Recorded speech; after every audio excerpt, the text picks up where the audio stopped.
Oh, Cindy, I didn't recognize you. Hi. I'm It's Cindy. It's nice to meet you. been so long. It's been too Touch long, not. and it's been too long on the CCA channel, the Clan Hatton Association channel. Not too long on yours. I've been trying to Oh, keep up with you, traveling all over the world, and my trip got extended. My projects got extended. I'm just back a couple of days, 3 days ago now from other things, which I'll talk a little bit about. And so I need to get back on it. I have so much footage from being in Scotland. good. So a couple of things you and I recorded before I left, as well as I have Graham Mackenzie and Philip Beddoes. I'm almost Oh, done good. editing that video. I'm not in that video, thank heavens, but they're talking about Gaelic Hatton's posterity and the Oh, origins of yes. Clan Hatton. So everyone, please stay tuned and just know that I'm not traveling anymore. I'm going to be able to edit. Editing takes such a long time. It really does. And it's especially when you're trying to insert charts, graphs, maps, Yep. pictures to keep, to help people follow along, which I think is important. So I apologize, everyone. Haven't been here, but I hope you've been tuning into Ray's channel and the Touch Not channel. Yes. Thanks, Cindy. Yeah, it's so good to be back here. Well, New England's been a very busy place. We've had the main Highland Games at Brunswick. That was on August the 17th, and just 1 week later, the Queechee Games up in Vermont on the 24th. Both were fantastic times. I did an interview with Charlie Zahm at the main games. We took a little walk down over the hill away from everybody else down by the edge of the salt marsh, and it came out great. He sang a little medley of two tunes, and we had a little chat. We're gonna do that. We're gonna do that again at Loon. And at Queechee, we had a great time with some really great music up there in Vermont. The athletics was fantastic as well. There was a fiddle, Jimmy Laval, if you know him, he's the O2 U.S. fiddle champion. He was there, and he did a talk about fiddling, which is a great thing. He did a little seminar about what he does and why, and just it was a very neat thing. I have a short thing about that on the channel. Yeah, we've been busy and it's been nice. Go on over to the Touch Not channel, check out that.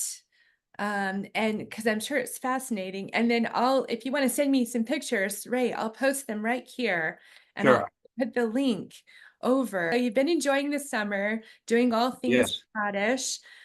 That's great. We were in Inverness for the Clan Hatton Association AGM.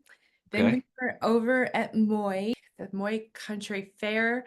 Now, Okay. changed names a couple of times over the last couple of years as there's different people organizing it and handling Oh, it. okay.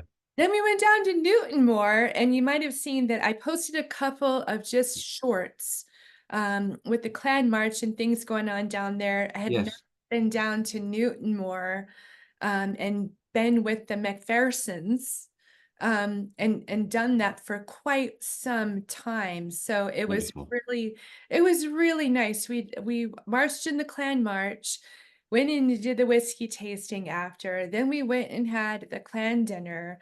And then Nice. I got to play pipes with three of their other pipers, and we did a really cool thing. I'll try to include it. It turned out well, I thought, but for four pipers that had never piped together, we Yeah. all kind of we did a solo, then we would play together something we knew. Then the next Right. person did a solo, then we played all four something we knew, Oh, and then wonderful. so on and so forth. I think it came off very well and attended their Kaylee. So that was really quite fun. And Right. so we've got more Macpherson. I know that we are now not in Macpherson month, but everyone, we're going to be sprinkling Macpherson still through. I got to get everybody Okay. covered. So we will still spotlight plan of the month, which is Ray. Clan Shaw is September. I also will have a little leftover Macpherson as well, so don't feel you're the only one. Well, and I also have I finally got an interview with Ian Donald McGillivray, an Oh, update good. you. And I've got to get that edited and put it on here as well. So people, please, thank you for your patience. I've got a lot of editing to do. And so but the most important thing I think is these cats and coffees and catching up and having a little more relaxed discussions about things going on with the Clan Chattan Association around the world. And Yes.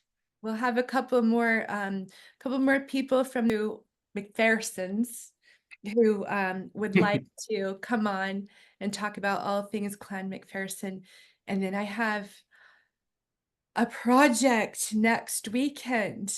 You do? Yes. What's that, Cindy? So you want to hear about it already. So I have been working, I also had formed a 501c3 charity here in the United States called Scott Week. And for the most Oh, part, yes. it's not really functioning. We brought it up right before COVID hit. And we were 5 weeks out from our events. We had to cancel all of our events in Los Angeles early in 2020. And Mm, so we were following Tartan Week NYC. They also had to cancel all their events. That was our first year. And it's been really tough trying to get a footing and a foothold to go back and do that again and revisit those events and having them. And LA is still not recovered. And the biggest place we wanted, or the biggest venue we wanted to hold these events in, is still not able to. Voted to shut Scott Week down and really just kind mhm. of let it go and be like, Okay. okay. But there's two projects we're still working on that I'm still working on personally, that are kind of, I would say, left over from that. All And right. one of them is went to Edinburgh to the tattoo and bringing over the Royal Edinburgh military tattoo to the United States. So still working very fervently with the chief operational officer and Mr. Jason Barrett, and did another interview with him. And so we are working really hard on this, and they're coming over next month to look at a couple of venues. So that's exciting. Okay. And then next week, I had been covering and did a lot of coverage and interviewed the actors from the movie Robert the Bruce, Oh, which okay. came out Nice. during COVID as well. So Oh, yeah, so they kind of took a hit. But Angus McFadden played Robert the Bruce in Robert the Bruce, and he also was Robert the Bruce in Braveheart. okay. And there's quite a number of other actors, very interesting in the movie. And Hmm. so they're doing a screening with all the actors in person next week in Livingston, Montana, near Bozeman, where the Yellowstone Film Ranch is located. Oh, okay. That's a Western film ranch.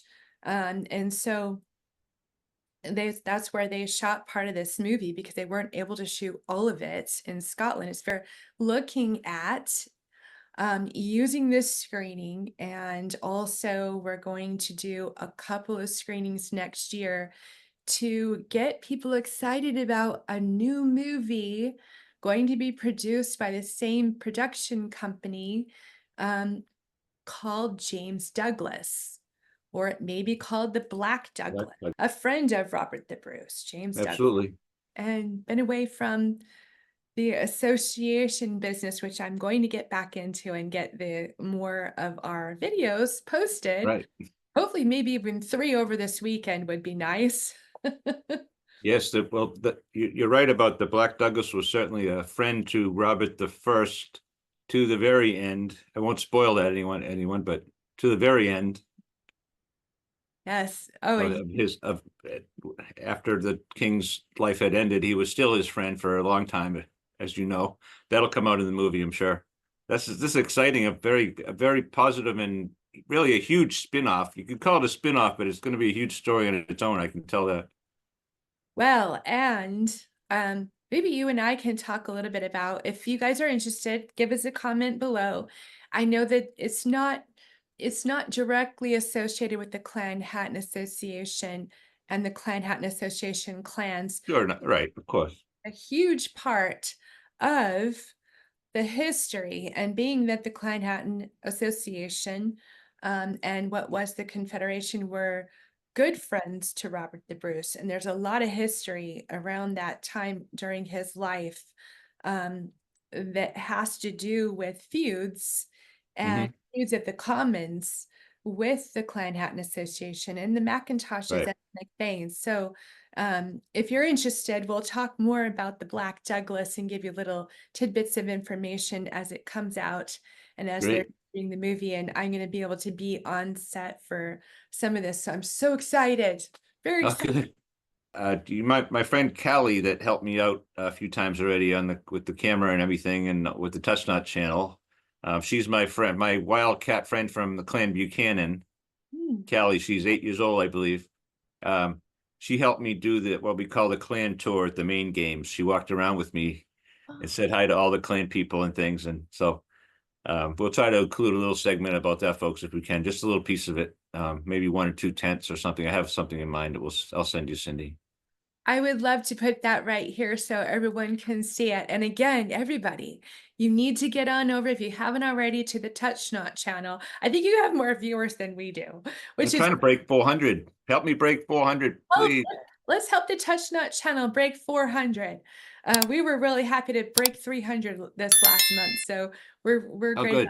Happy about that. And please, if you haven't subscribed to the Clan Hatton Association channel and you're seeing this on the Touch Not channel, come on over. We have a wide variety between the two of us, completely different, educational, fun, interesting, and diverse, and Yes. both very interesting. Both channels are very worth getting to know. Yes, and our 12 clans are so diverse. We have a lot of material to work with, folks. I mean, we probably wouldn't be able to talk about everything there is in 5 years. So there's a lot of stuff out there, and if we look for it, we can get it and put it on a format that you might enjoy. That's what we're trying to do. This is all in books, and you can find it. You can take books and blow them off and find it yourself, but we're kind of doing that, and I think it's a fun thing. I hope you all agree. It it's fun for us, and so I think that's what counts most. And with that, Ray, you have a passage or two, I think, that Hmm. you wanted to read from us. And I really just wanted to catch everyone up and explain where I've been and apologize for the long absence and let everybody know more is coming very shortly and that I have a lot to produce. I think I have 9 videos. Do you? And this will be number 10. So hopefully the next 2 weeks are all going to come out and you'll be able to see more of what it is we were able to do. But in the meantime, Right. let's Ray has Sure. prepared. Ray's prepared, which is wonderful. Oh, I don't know about that, but let me see here. Now, there's a couple of books I've been looking through. This is called The House and Clan of Mackintosh in the Clan Hatton. I believe this is 1880 something, 1880, right on the nose. Alexander Mackintosh Shaw wrote this. He wrote a later book in 1903, and I think he calls himself A.M. Shaw on that one. He changed his name a little bit to try to avoid me, I think, but at any rate, I don't have that other book. In this book we've talked about before last month, and I think the month before that, Cindy sent me this Minor Steps of Clan Hatton, Yes. Charles Fraser Mackintosh. This author actually quotes this guy in here. So they're kind of all talking here, and he does actually talk about the name change too. Right. So this Minor Steps of Clan Hatton. There's many kinds of there's many little I should say pockets of Shaws here and there. This book talks about all of them. This is about the Shaws of Toiseach. Closely connected with the Clan Hatton were the Shaws of Toiseach. Otherwise, Clan I. I'm pronouncing that I. Yes, I have a reason for that. Somewhere I saw it. I was saying A, but I think it's I more likely. it is. Um, Allied to and forming a prominent part of Clan Hatton, so long as clanship was legally recognized. He's just mentioning that after Culloden or something, maybe. But at any rate, the ancient good feeling still prevails and has found marked expression in the writings of Mr. Alexander Mackintosh, formerly Shaw, above referred to. So he must have changed his name to Mackintosh, apparently. As already mentioned, the Toiseach Shaws descend from Adam, not that Adam. son of James. Well, perhaps, but second Shah of Rothiemurchus. The first son is Angus, settled in Strathdeer in about 1468. His posterity remained in Todaric as wad setters. Now I see this word wad setter a lot, and I decided to look that up rather than go right through these words. Some of these words I go right by them, and I should really know them. It means a mortgage holder. So remaining in Todaric as mortgage holders under Mackintosh for 3 centuries, and in course of time acquiring in heritage Devach of Westerlays, another location. From the above Adam, the Todoric Shaws were styled Clan I, or did I say A? At any rate, AY. A barbarous spelling of the Gaelic AIDH. That's why I'm saying I and not A.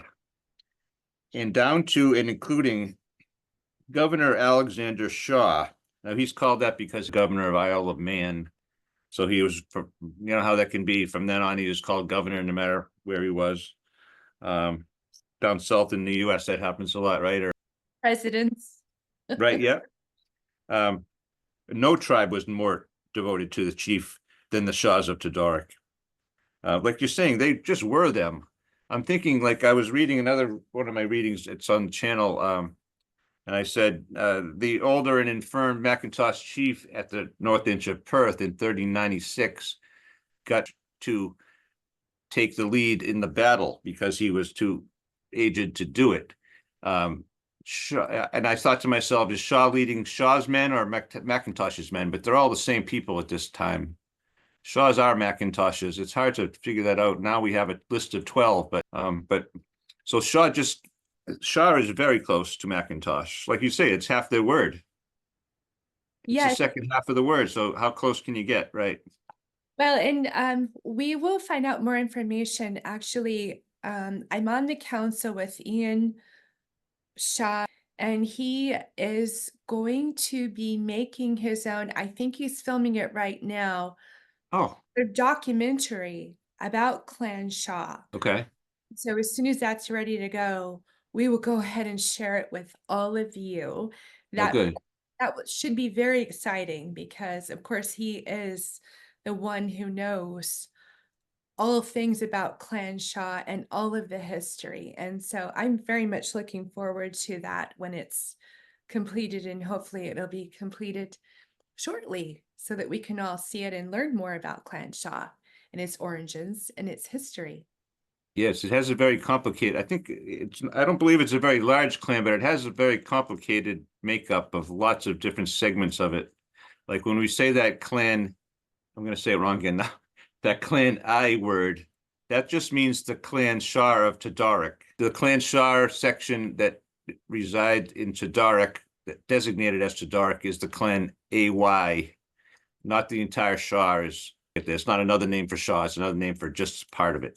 And it's a location. If you ever in the Cairngorms in Scotland and in this area, it is absolutely stunning. Matter of fact, there are so many walks and hiking trails right in this immediate area. The grandson of this Angus, it also mentions Robert. It just mentions quickly, he was the father of Angus and Bain, B-E-A-N. This name Bain comes up in a lot of different ones. It's a name that's used, like we saw someone named Bain in McGillivray, I think, and this happened again here. At any rate, Angus Shaw is found in 1543, a leading man in the clan, but not designed as Shaw, meaning known as, merely Angus MacRobert. So some of these people, I think we saw this in McGillivray too, someone was called himself Bain. He just did, and that's it might have been Mac Bain, but this guy is known as Mac Robert, but he is certainly a Shaw. He was a son of Robert, that's why. Yes. He was the first wad setter, mortgage holder in Todoric. Dying without issue, he was succeeded by his brother, Bain or Benjamin, who had 2 sons.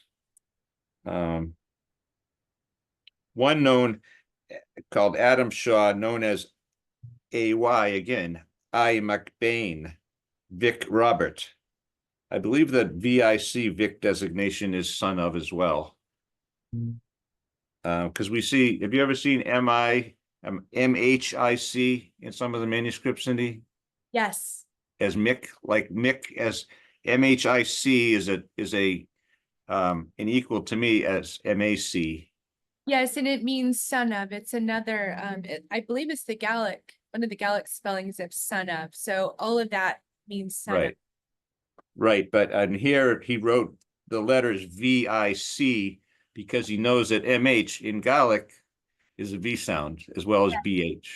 And you see that throughout all of the manuscripts. And I'm hoping, as we get back into Cats and Coffee, and we're able to do it, fingers crossed for the most part, on a weekly basis, I'm also hoping we can go over the Gilly Catton's posterity. But how fascinating is this going to be? And we'll release, of course, Graham Mackenzie's segment that his talk he did with Philip Beddoes, so that everyone can hear that. And then I think you and I need to kind of take it and go over it a little more slowly. Okay. Go over the information. It is astounding. So that's just a little hint of where this genealogy is going to start, way back in 1215. Wow.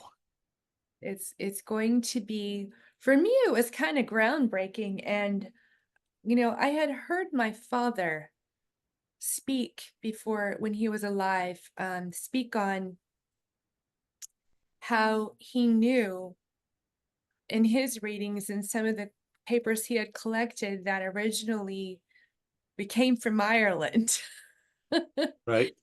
And so we're going to trace everything back to Gilly Catton, who came over.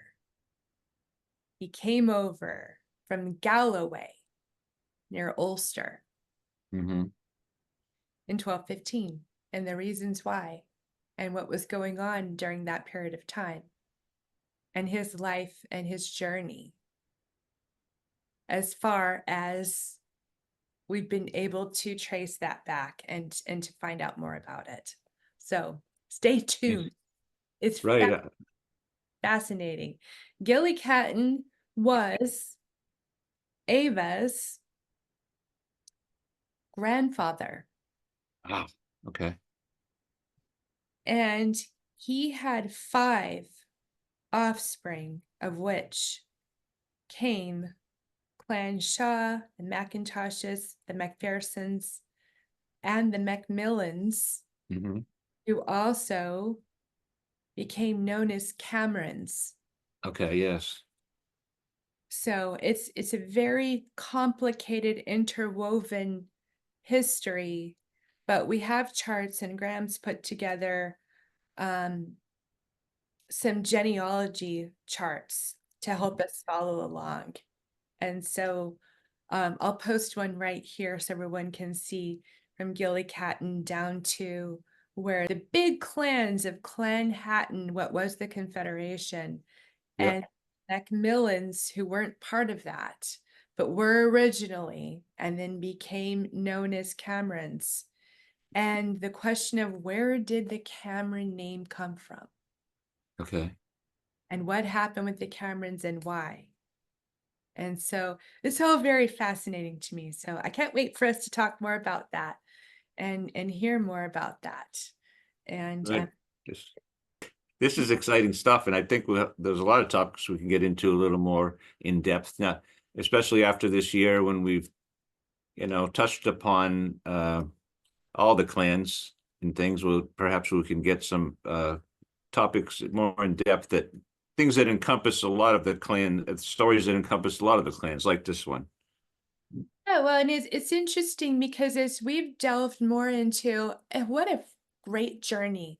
And I know you have really researched a lot more than what I've been able to do and cover more of it.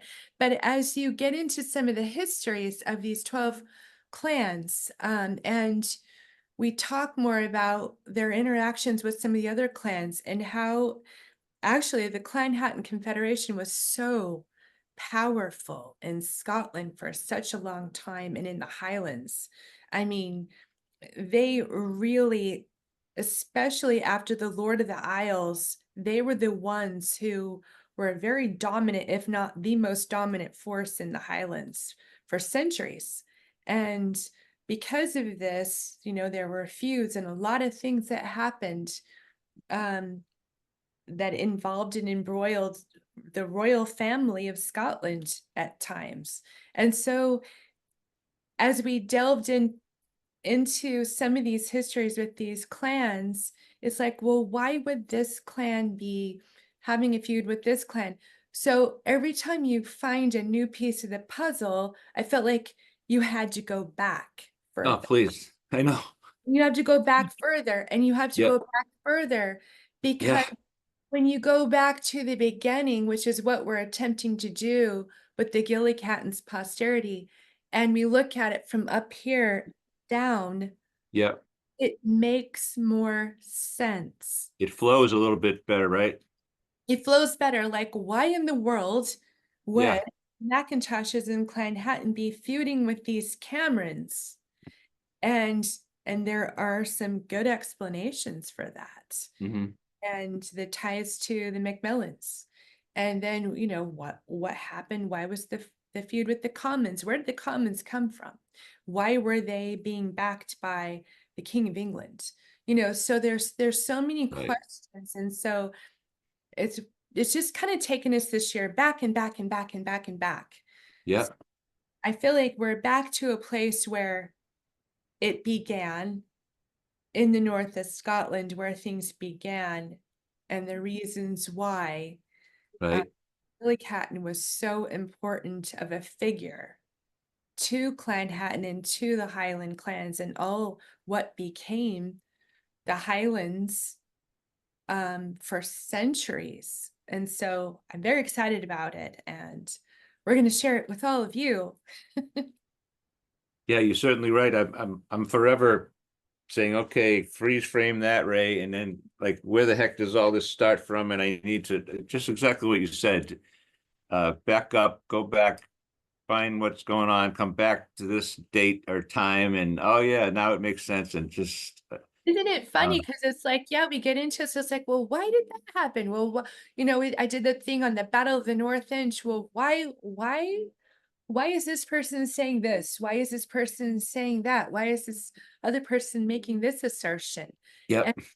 And then all the different, theories, and then what makes the most sense because of the history right before that. And then you throw in a book or three or four that's been found to be not exactly accurate by other authors after that fact. And oh my gosh, it's a tangled web we have woven for ourselves, folks, Cindy and I. It's a tartan web and it's a tangled one, but I think we like it. Well, it's wonderful. And then we'll talk about the Mackenzies, because now we've had not just Grand Mackenzie, there's another Mackenzie. There was another Mackenzie, that Mackintosh of Kinrara, who wrote the Kinrara Yes. manuscript. He lent some of the writings and the manuscripts that he used to write Kinrara, he lent them to a Mackenzie just because they're in the same area. I understand. Yep. Like, you got Mackenzies, you've got some Frasers, you've got the Camerons, you've got Macmillans, you've got some other families in the same area who they have ties in their genealogy to Clan Hatton as well. And so Right. we've got two Mackenzies now who have made a Yeah. mission to trace the Interesting. history and write about it. So, and there's the good reasons why for that too. So it's Right. it's it's fun.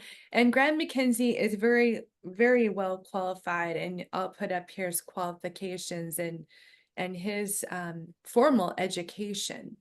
And the work that he does is just phenomenal. And I'll put some links to that so you can check out. He's got at least one website, and he's written so many books, not just this one. So he's written a lot about the Macmillan history, and Yep. In order to write about that, he needed to tie, well, where did the Macmillans come from? So, Ray, I have so wonderful to see you. I cannot wait to get back into the groove of cats and coffee again. And Indeed. I want to say thank you all for tuning in. Here's my little coffee mug. Yes, I'm drinking. Yes. Great to be back on the trail with you. And you, everyone, stay tuned, and we'll see you next week. Like and subscribe. Do it right now. Make a comment. Leave a comment. We want to hear from you. And bye for now. All right. Touch not, everyone. It's not.